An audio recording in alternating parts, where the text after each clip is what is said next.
आप देख रहे हैं BHPC न्यूज। अमेरिका में जैसे जैसे चुनाव नजदीक आ रहे हैं, विदेशी दखल बढ़ता जा रहा है। अमेरिका की खुफिया एजेंसियों, फेसबुक और ट्विटर के बाद अब माइक्रोसॉफ्ट ने भी इसको लेकर चेतावनी दी है। रूस के साथ चीन और ईरान के हैकर भी डेमोक्रेटिक और रिपब्लिकन पार्टी के कैंपेन स्टाफ, कंसल्टेंट और थिंक टैंक को निशाना बना रहे हैं। हालांकि माइक्रोसॉफ्ट ने एक हैरानी वाली बात बताई है, वो ये कि चीन के हैकर ट्रंप कैंपेन से ज्यादा बाइडेन के कैंपेन को निशाना बना रहे हैं। वहीं ईरान ट्रंप के कैंपेन को हैक करने की कोशिश में है, जबकि रूस दोनों पार्टियों को निशाना बना रहा है। पिछले महीने नेशनल इंटेलिजेंस के डायरेक्टर ने कहा था कि चीन चाहता है कि डेमोक्रेटिक कैंडिडेट जो बाइडेन 2020 का चुनाव जीते। हालांकि माइक्रोसॉफ्ट ने दूसरी बात बताई है। उसके मुताबिक चीनी हैकर जो बाइडेन के कैंपेन टीम के लोगों के प्राइवेट मेल को हैक करने की कोशिश में है। साथ ही एकेडमिक और नेशनल सिक्योरिटी से जुड़े लोग भी उनके निशाने पर हैं। माइक्रोसॉफ्ट ने बताया कि चीनी हैकरों के टारगेट पे ट्रंप से जुड़ा केवल एक ही अधिकारी है, हालांकि उसका नाम नहीं बताया गया है। माइक्रोसॉफ्ट के मुताबिक रूस की मिलिट्री इंटेलिजेंस यूनिट GRU इस बार ज्यादा खुफिया तरीका अपना रही है। इसका मकसद है कैंपेन से जुड़े लोगों के मेल हैक करो और उसे लीक करो। 2016 में हिलेरी क्लिंटन के कैंपेन के ईमेल भी हैक करके लीक किए गए थे। रूसी हैकर टॉर के जरिए अटैक कर रहे हैं। इससे हैकरों की पहचान आसानी से नहीं होती है। माइक्रोसॉफ्ट के मुताबिक चीन और ईरान के हैकरों का भी दखल है, लेकिन उतना नहीं जितना राष्ट्रपति ट्रंप और उनकी पार्टी के लोग बता रहे हैं। माइक्रोसॉफ्ट की चेतावनी के बाद बाइडेन कैंपेन ने ट्रंप पर निशाना साधा है।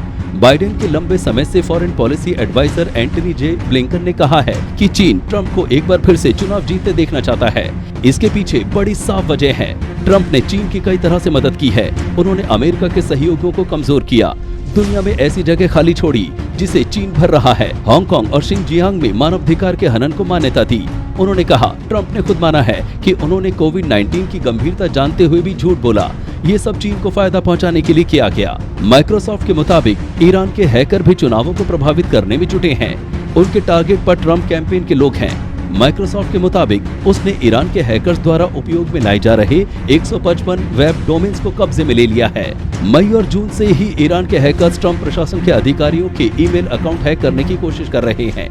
हालांकि उन्हें अभी सफलता नहीं मिली है। माइक्रोसॉफ्ट की चेतावनी के मुताबिक चीन और ईरान के हैकरों की तुलना में रूस की GRU के हैकरों से खतरा ज्यादा है। माइक्रोसॉफ्ट की चेतावनी से ठीक पहले ट्रेजरी डिपार्टमेंट ने रूस की संसद के 3 और यूक्रेन के संसद के 1 मेंबर पर प्रतिबंध लगाए हैं। इन पर आगामी चुनावों को प्रभावित करने के आरोप हैं। विभाग ने बयान में कहा, रूस कई तरह से चुनावों को प्रभावित करने की कोशिश कर रहा है। अमेरिका की दिग्गज टेक कंपनी माइक्रोसॉफ्ट ने दावा किया है कि रूस, चीन और ईरान के हैकरों के निशाने पर चुनाव हैं। उसने कहा कि वे चुनाव से जुड़े लोगों और समूहों की जासूसी करने का प्रयास कर रहे हैं।